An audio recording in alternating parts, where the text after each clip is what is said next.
Assalamualaikum warahmatullahi wabarakatuh. Perkenalkan, nama saya Puput Afat Anggreni dari Prodi Pendidikan Bahasa dan Sastra Indonesia di Universitas Kanjuruhan Malang dengan nomor NPM 240 20 820. Di sini video saya akan membahas tentang wawancara dengan narasumber, di mana tugas ini bertujuan untuk memenuhi tugas MK Kemahiran Berbicara.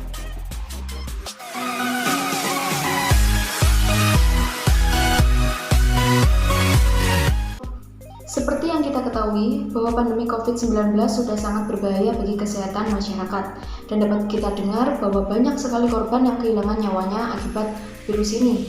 Hal itu memunculkan beberapa dampak di berbagai bidang. Yang sangat jelas adalah pada bidang pendidikan pada saat ini. Pemerintah menganjurkan kepada seluruh instansi pendidikan untuk memberhentikan kegiatan-kegiatan yang bersifat kerumunan atau berkumpul. Dan untuk mengatasi masalah tersebut, di mana tidak dapat pembelajaran di sekolah atau pembelajaran di sekolah sementara diberhentikan, maka pemerintah mewajibkan pembelajaran daring atau online. Untuk beberapa waktu, pembelajaran ini diterapkan di mana murid dan guru hanya berinteraksi melalui media online atau daring. Seiring berjalannya waktu, terdapat kemajuan, yaitu para murid dapat melakukan pembelajaran tatap muka, akan tetapi dengan aturan-aturan tertentu. Ada beberapa perguruan tinggi yang telah menerapkan aturan tertentu tersebut, dan ada beberapa yang masih ragu. Hal ini juga menjadi pertimbangan bagi perguruan tinggi untuk tetap melaksanakan perkuliahan secara daring bagi seluruh mahasiswanya. Dosen dan mahasiswa dipaksa untuk memaksimalkan proses pembelajaran secara daring dengan memanfaatkan teknologi informasi yang ada, serta peralatan pendukungnya. Akan tetapi, proses pembelajaran secara daring masih memiliki beberapa kendala, baik bagi dosen maupun bagi mahasiswa, khususnya mahasiswa baru. Dan berikut pembahasan saya oleh narasumber mahasiswa yang dapat sedikit menjelaskan mengenai pembahasan ini. Assalamualaikum warahmatullahi wabarakatuh. Perkenalkan, nama saya Puput Afat Anggreni dari Prodi Pendidikan Bahasa dan Sastra Indonesia di Universitas Kanjuruhan Malang angkatan 2020. Di sini saya sedang bersama teman saya, dan teman saya ini berkuliah di salah satu universitas di Surabaya yang saat ini sedang menjalankan perkuliahan secara daring. Untuk lebih jelasnya, silakan kakak memperkenalkan diri. Baik, Puput. Assalamualaikum warahmatullahi wabarakatuh. Halo semuanya, perkenalkan nama saya Ubayani Tiasa Kiki. Sekarang saya sedang menjadi mahasiswa di salah satu universitas negeri di Surabaya, yakni di Universitas Airlangga. Dan saat ini saya sedang menekuni bidang pendidikan, yaitu psikologi. Otomatis jurusan saya adalah di Fakultas Psikologi S1 Psikologi Universitas Airlangga.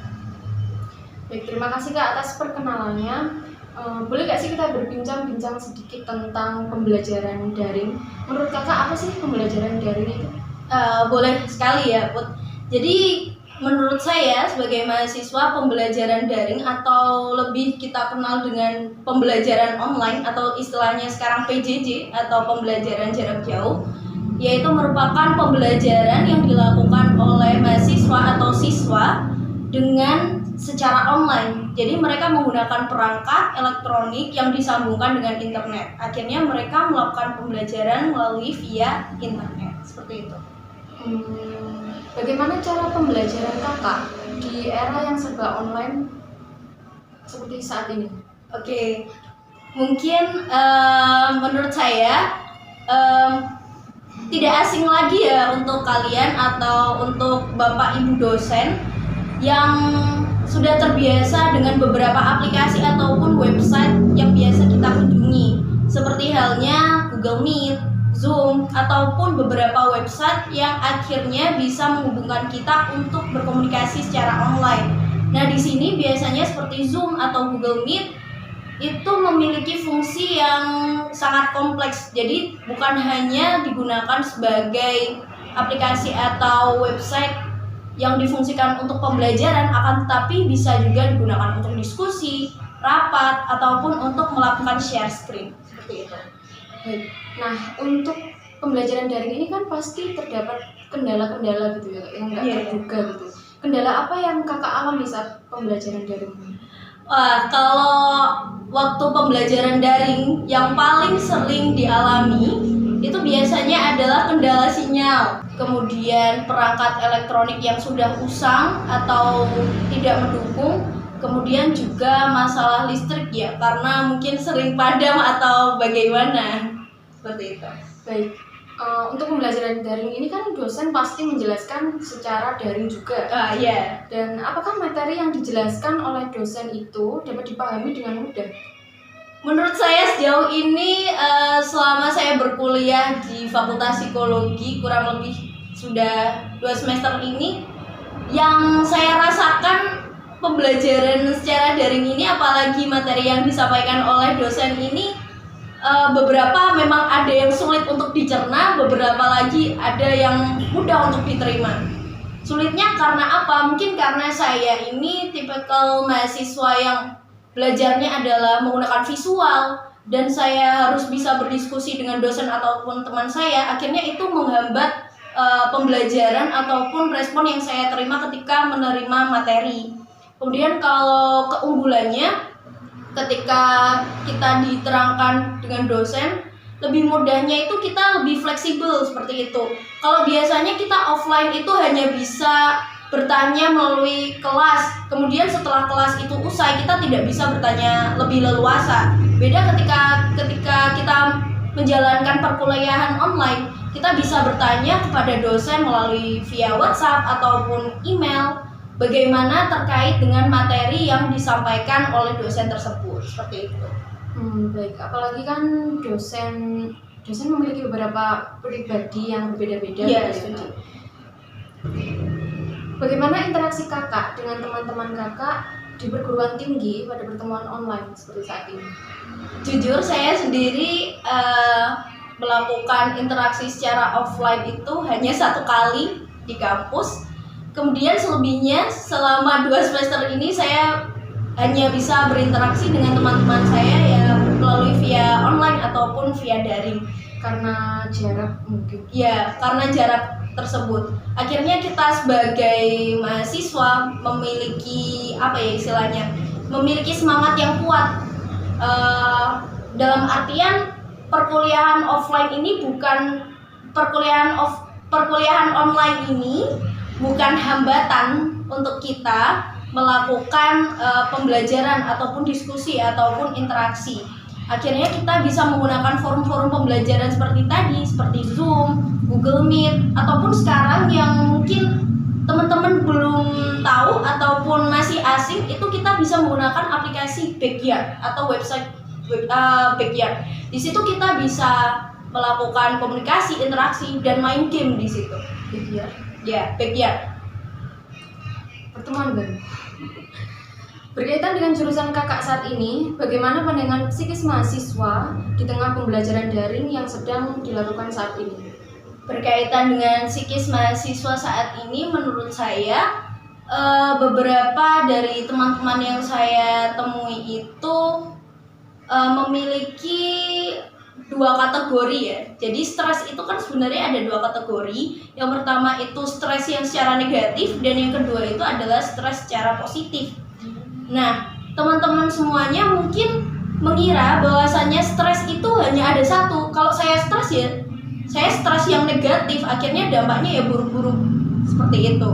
Jadi ternyata stres itu bukan hanya menimbulkan efek yang negatif, akan tetapi efek yang positif. Ketika pembelajaran daring seperti ini, psikis mahasiswa yang pertama pasti tertekan. Nah, di sini itu masuk dalam stres yang negatif. Akhirnya apa dampak yang ditimbulkan? Yang pertama, mereka jadi prokras, tidak mau mengerjakan tugas, kemudian mengerjakan tugas mepet deadline, ataupun bahkan bisa melupakan tugas-tugas yang seharusnya dikumpulkan pada saat itu, seperti itu. Kemudian beberapa dari kita ketika mengalami stres mungkin kita jadi mogok makan, kemudian sakit karena kita terus-terusan kan ya melihat layar kaca, istilahnya melihat laptop, melihat HP untuk mengakses pembelajaran. Kemudian yang kedua itu ada stres yang sifatnya positif. Nah, stres yang sifatnya positif itu disebut dengan eustress. Jadi tidak serta-merta orang yang stres itu ke arah yang negatif. Contohnya, ketika saya stres, saya malah tertantang. Oh, saya itu tidak bisa mata kuliah A, tidak bisa menyelesaikan mata kuliah B. Nah, langkah saya sebagai mahasiswa untuk mengatasi stres-stres tersebut adalah melakukan atau meyakinkan diri saya, membangkitkan semangat saya. Oh, dengan saya stres ini saya bisa mengatasi semua permasalahan yang berkaitan dengan dunia perkuliahan. Jadi psikis mahasiswa menurut saya subjektif ya. Ada yang menyikapinya secara negatif dan ada yang menyikapinya secara positif seperti itu. Jadi berkaitan dengan jawaban kakak tadi, Ya. stres yang positif itu tergantung dengan pribadinya masing-masing. Iya, bagaimana cara kita menyikapinya. Jadi nggak semua mahasiswa atau semua orang itu mendapatkan stres positif tersebut. Ya, tidak semua orang tidak semua orang bisa menyikapi pembelajaran daring itu secara positif ataupun negatif. Pasti beberapa orang ada yang memiliki sifat pro dan kontra, apalagi terkait dengan psikis. Oke. Ada rasa bosan nggak sih saat perkuliahan daring ini? Wah, jujur, saya sebagai manusia biasa, apalagi mahasiswa yang belajarnya harus visual, otomatis sangat merasa bosan kadang-kadang. Apalagi ketika saya menerima suatu mata kuliah atau materi yang membutuhkan konsentrasi yang tinggi. Kemudian juga mungkin beberapa dosen kan memiliki cara atau gaya untuk menyampaikan materinya sesuai dengan apa yang mereka sukai atau mereka inginkan. Akhirnya mungkin beberapa mahasiswa juga cocok akan hal itu, ataupun beberapa mahasiswa juga tidak cocok dengan hal itu. Kalau dari saya sendiri ya, kadang bosan, kadang semangat gitu. Tergantung niat juga sih. Berkaitan dengan jawaban kakak terkait dengan bosannya ini, apakah kakak pernah meninggalkan kelas atau nggak ikut Zoom lah istilahnya? Kalau ketinggalan Zoom itu wajar ya menurut saya, karena beberapa orang pasti punya kesibukan masing-masing, punya urusan masing-masing, karena istilahnya beberapa mahasiswa juga menggampangkan, kita bisa kuliah online, bisa disambi melakukan tindakan A, B, C, bisa melakukan bisa istilahnya nyambi ya, kalau bahasa Jawa kita bisa nyambi pekerjaan A, B, C sambil nge-zoom, sambil kelas seperti itu. Tapi kalau soal alfa saya sendiri belum pernah. Tapi kalau ketika nge-zoom atau ketika pembelajaran tiba-tiba materinya banyak sekali, kemudian dosennya juga menjelaskan dengan lempeng-lempeng saja, akhirnya saya tinggal tidur. Oke, baik, terima kasih Kak buat jawabannya. Yeah. Banyak kasus nih yang dialami mahasiswa saat pertengahan perkuliahan daring ini, salah satunya terputus jaringan internet. Apakah kakak sering mengalami? Untuk saya sendiri itu kebetulan saya menggunakan wifi ya di rumah, jadi akses untuk internet sejauh ini sangat lancar-lancar saja. Mungkin saya bisa jelaskan pengalaman dari teman yang dulu sekelas dengan saya. Jadi dia itu merupakan salah satu mahasiswa yang tinggal di saya bisa bilang di pelosok, di pedesaan begitu. Jadi sinyal yang bisa diakses itu sangat minim.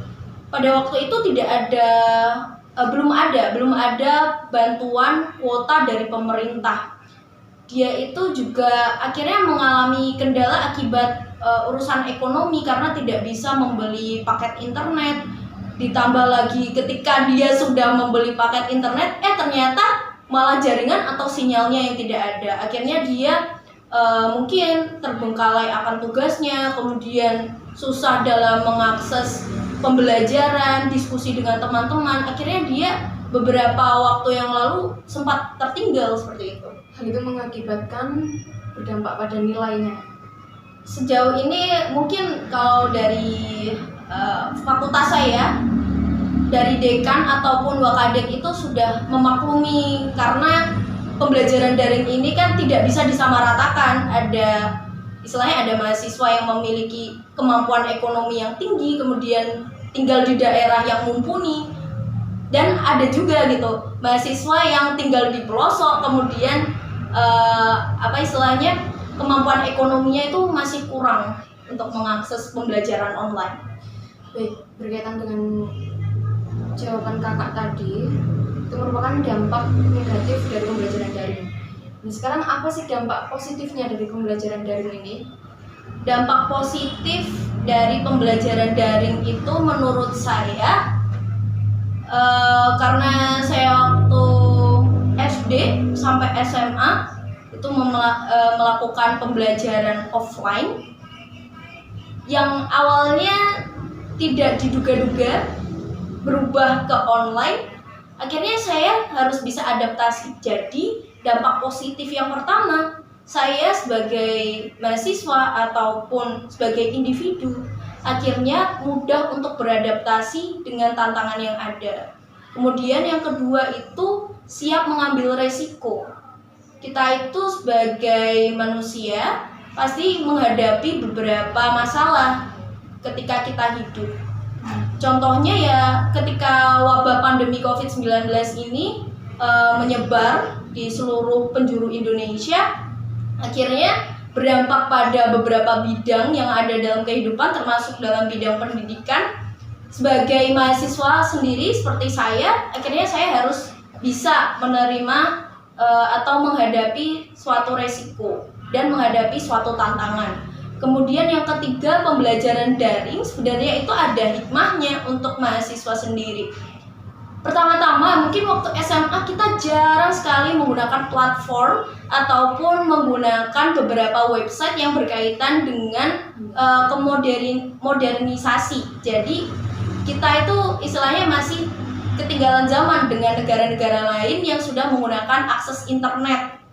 Ketika kita dihadapkan dengan pandemi COVID-19 ini, kita akhirnya tahu, oh platform digital ini bisa digunakan untuk interaksi atau untuk pembelajaran. Terus platform A, B, C memiliki keunggulan masing-masing. Jadi kita lebih sebagai manusia lebih kreatif dan inovatif, karena saya pernah membaca dalam satu jurnal ilmiah bahwasanya manusia itu sebenarnya terbentuk ketika mereka dihadapkan oleh tantangan. Ketika mereka dihadapkan oleh tantangan, mereka pasti akan menumbuhkan suatu ide yang akhirnya ide itu bermanfaat untuk manusia tersebut. Seperti itu. Baik, menurut pendapat kakak nih, pembelajaran daring ini efektif gak sih buat mahasiswa? Kalau dibilang efektif atau tidak efektif itu sebenarnya 50% 50%. Jadi subjektif juga ya pertanyaan ini. Menurut saya efektifnya itu mungkin kita bisa fleksibel itu tadi ya, fleksibel menggunakan platform digital untuk berdiskusi, kemudian untuk mengakses pembelajaran, kemudian untuk menerima materi perkuliahan seperti itu. Kemudian ketidakefektivitasannya mungkin seperti halnya kita itu ketika melakukan diskusi dengan teman ya, sulit. Mungkin teman-teman itu alasan, maaf saya nggak bisa ikut rapat, nggak bisa ikut diskusi karena hari ini saya ada kendala sinyal. Nah padahal dia itu cuma alasan. Jadi semua itu menurut saya ada efektifnya dan ada tidak efektifnya sih sebenarnya. Jadi yang mengerjakan hanya beberapa. Iya seperti itu. Iya. Yang terakhir nih kak, tips untuk mahasiswa agar mereka bisa tekun dan serius belajar pada perkuliahan daring. Jadi sebenarnya di era pandemi COVID-19 ini, ketika kita melakukan suatu pembelajaran, sebenarnya yang paling utama adalah niat dari diri kita. Biar kita istilahnya tekun untuk belajar, kita itu harus mengingat-ingat bahwasannya tidak semua orang itu diberikan kemampuan untuk berkuliah. di luaran sana itu masih banyak sekali orang-orang yang tidak diberikan kesempatan untuk berkuliah. Nah, ketika kita semua diberikan kesempatan untuk berkuliah, seharusnya kita mensyukurinya dengan cara apa? Tekun belajar, mengikuti kelas secara tertib, kemudian mengerjakan tugas secara rajin. Kita juga mungkin bisa menambah wawasan atau ilmu kita dari jurnal, artikel ilmiah. Kemudian juga kita bisa belajar bersama dengan orang-orang yang dari luar negeri, karena saat ini juga pembelajaran itu sangat luas ya dan tidak dibatasi. Akhirnya kita sebagai mahasiswa harus mensyukuri dengan adanya perkembangan teknologi yang semakin berkembang pesat pada saat ini. Jadi terus semangat belajar, tingkatkan potensi diri kalian melalui pembelajaran yang ada, melalui teknologi yang ada, dan jangan lupa untuk mengikuti perlombaan ataupun mengasah beberapa keterampilan dengan mengikuti beberapa unit kegiatan mahasiswa atau UKM seperti itu. Baik Kak, terima kasih. Tips ini sangat membantu bagi saya dan mahasiswa lain. Terima kasih Kakak telah menyempatkan waktunya untuk bisa saya wawancarai. Baik. Cukup sekian wawancara dari kami. Wassalamualaikum warahmatullahi wabarakatuh. Dapat ditarik kesimpulan bahwa perkuliahan secara daring memang memiliki beberapa kendala atau hambatan, tetapi bukan berarti kendala tersebut tidak dapat diatasi. Justru hal ini akan menjadi tantangan baru untuk seluruh mahasiswa, di mana kita harus selalu berusaha untuk dapat mengikuti perkuliahan daring secara maksimal. Kita harus percaya kondisi seperti ini tidak akan selamanya. Tetap taat melakukan protokol kesehatan pencegahan COVID-19 karena ketaatan kita melindungi diri kita sendiri, keluarga, dan orang-orang di sekitar kita. Mahasiswa angkatan 2020 adalah mahasiswa yang istimewa. Di tengah pandemi COVID-19, tetap semangat untuk menuntut ilmu dan meraih cita-cita. Tetap kuat, bersama kita bisa.